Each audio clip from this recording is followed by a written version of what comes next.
Hello students, myself Himanshu Saxena and I am from Shahjahanpur, Uttar Pradesh. I have completed my graduation from Kanti Faiza Military College and currently I am pursuing my MSc from Indian Institute of Technology, Mandi, Himachal Pradesh. So students, today we are going to study about a very important topic from the chemistry of JEE Advanced and JEE Mains, which is the valence bond theory of complexes. We found a variety of questions and a good quantity of questions from this particular topic. So without any further delay, let's start our today's topic. So students, we already have learned about the valence bond theory in class 11th, which explains bonding in smaller molecules. Basically, they are covalent molecules, right? So today we are going to understand how the valence bond theory can be applicable for metal complexes as well. Okay, so the valence bond theory was given by Linus Pauling. Okay, so the main postulates of valence bond theory are as follows. The first postulate states that the valence bond theory considers that the metal ligand bond is purely covalent. Fine.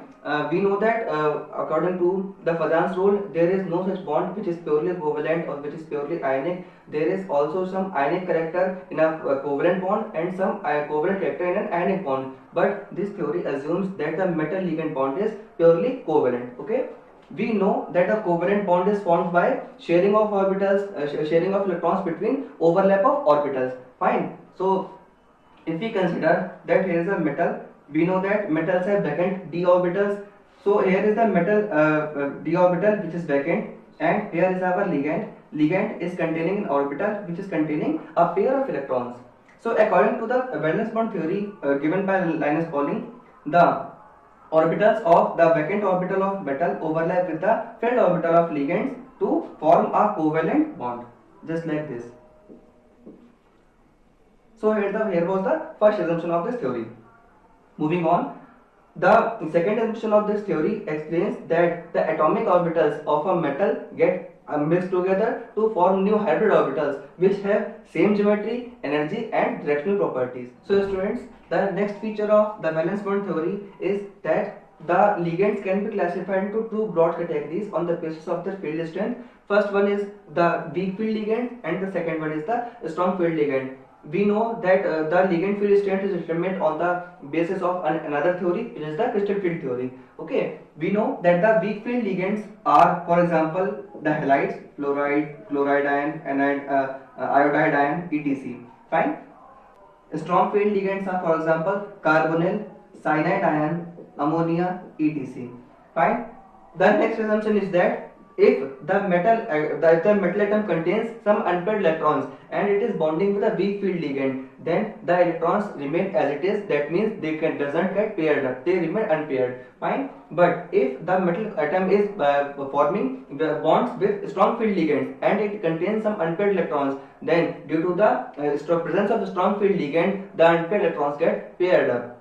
How can we understand this term, this statement? For example, if you are sitting in a classroom with your friend and there is a vacancy of person to sit on the same seat and another student approaches you to sit beside you, then you can comfortably deny him to sit beside you because he is according to it is a weak field ligand, it is a weak person for you. But a teacher approaches you and asks you to make some seat for make place for him, then you will shift aside and provide him some place. Similarly, we can understand here weak field ligands doesn't have that intensity to make the unpaired electrons of the metal get paired up, but the strong field ligands at it self-personality that why they are strong field ligands, because they can make the unpaired electrons paired up. Fine. So students, the next point about the valence bond theory is that on the basis of the hybridization we can also determine the geometry of the given metal complex. Okay, so here is the given hybridization and here is the given geometry of the complex. So if we consider about the coordination number 4 type of complexes, we know that the coordination number is the number of ligands which are linked to a complex metal in a complex.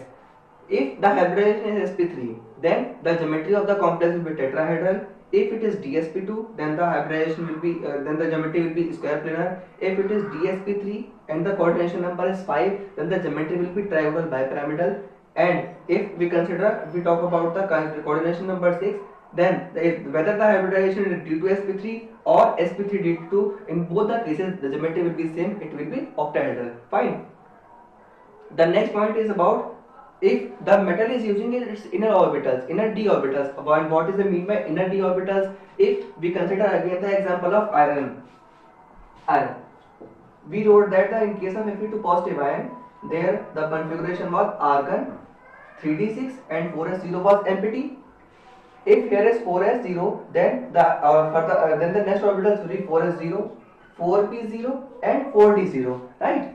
So if the complex is using its inner d orbitals, inner means here that the d orbitals, 3d orbitals are lying inside the atom as compared to the 4d. That's why it is known as the inner orbitals, and here 4d orbital is known as the outer d orbital. So if the iron atom uses its 3d orbitals for bonding, then it is form complexes which will be known as inner orbital complexes. And if it uses outer d orbitals, that is its 4d orbitals, then it will be known as the outer orbital complexes, right? So students, the final point of the valence bond theory is that it can also explain about the magnetic properties of metal complexes. Magnetic properties of complexes. How it can explain? We have understood that the valence bond theory can explain whether the metal complex will contain unpaired electrons or it will not contain unpaired electrons. Okay, we know that the magnetic properties of any compound, of any substance, arise due to the presence of unpaired electrons, right? So if our metal complex is containing unpaired electrons, then it will show magnetic properties, and such compounds will be known as paramagnetic compounds. If there are unpaired electrons, then the compound is paramagnetic, and if there are no unpaired electrons, then the complex will be diamagnetic, right?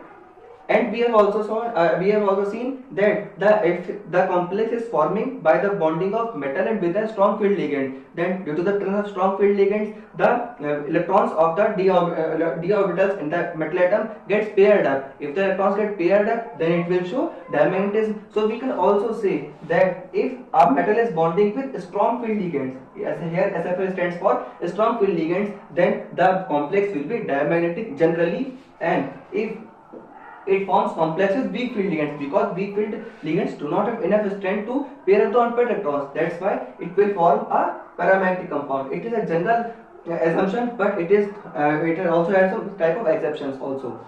So students, now let's practice some type of complexes on the basis of valence bond theory.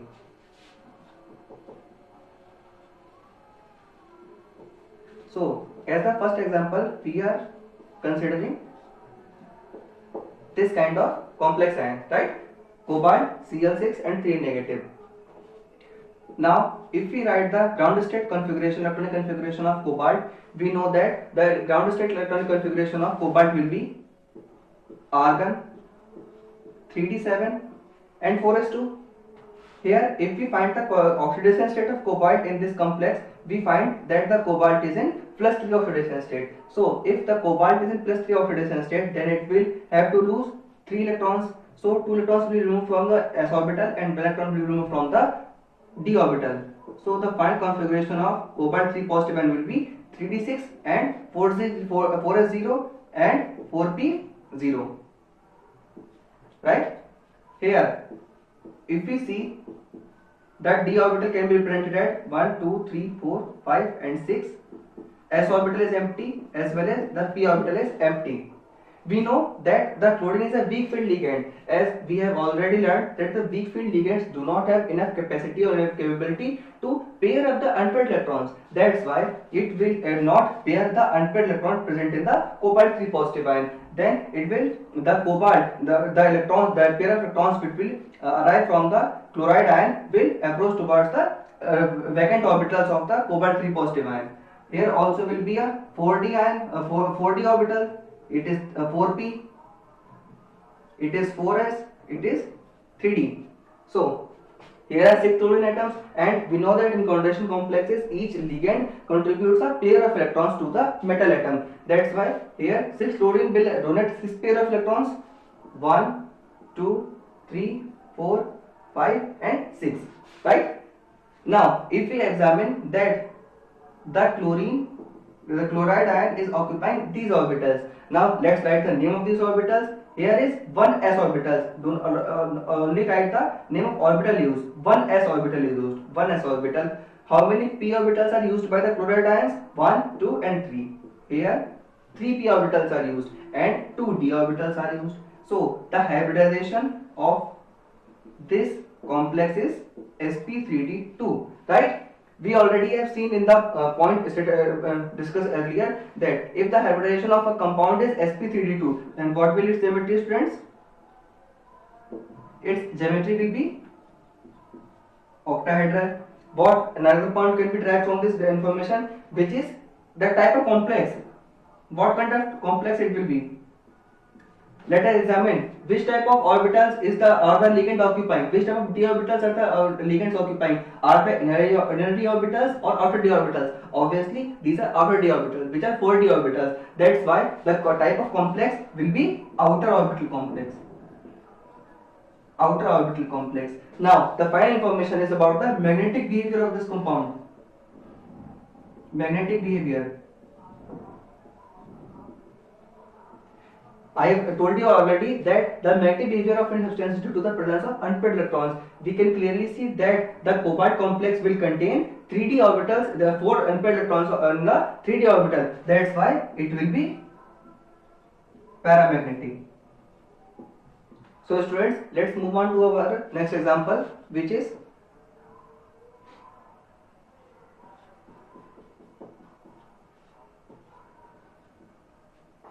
so here is our next example. The metal atom is same. If you examine properly, then the oxidation state of cobalt is also +3 as well as the previous example. But here the ligand is changed. In the previous example, the ligand we used was chloride ion, which is a weak field ligand. But here we are using the cyanide ion, which is a strong field ligand, right? So we directly write the configuration, electron configuration of CO3 positive ion. Then it will be argon 3d6, 4s0, 4p0 and 4d0, right? As I have stated already that if we draw the configuration of this cobalt ion, it will be like this. S will be empty, P also will be empty, and D also will be empty. It is 3D, 4S, 4P, and 4D. Now we are well known about the fact that the cyanide ion is a strong field ligand, and we know whenever the strong field ligand binds with the metal ion, that it can pair up the unpaired electrons. Now, if the unpaired electrons if we pair the unpaired electrons, then what will happen? This electron will shift to this orbital, and this electron will shift to this orbital. So our final configuration will look like 1, 2, 3, 4, 5, 6, right? And remaining orbitals will be as it is. Now, here are also 6 ligands, 6 cyanide ligands, and they will also contribute to the metal with 2 pairs of electrons each. So, first cyanide, second, third, fourth, fifth, and sixth. Now, we will follow the same procedure. That we can see here 2 d orbitals are used, 1 s orbital is used, and 3 p orbitals are used. So, here we have calculated, here we have determined the hybridization of this complex. Now, what we can interpret? Its geometry. We know that when the hybridization is D2sp3, then the hybridization will be what? It will be octahedral. Now, we can explain the type of complex.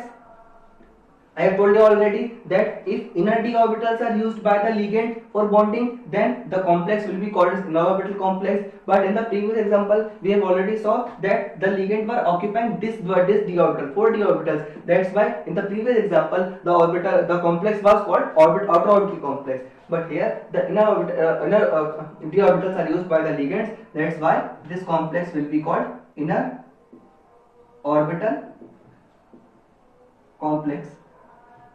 Finally, what we can say about its magnetic nature? This compound doesn't contain any unpaired electron. Can you see any unpaired electron here? No. That's why there will be no magnetic nature, or we can say this compound will be diamagnetic. Diamagnetic, right? So students, today we learned about the valence bond theory of metal complexes in which we have learned about the main postulates of the valence bond theory, and we also applied them for few examples.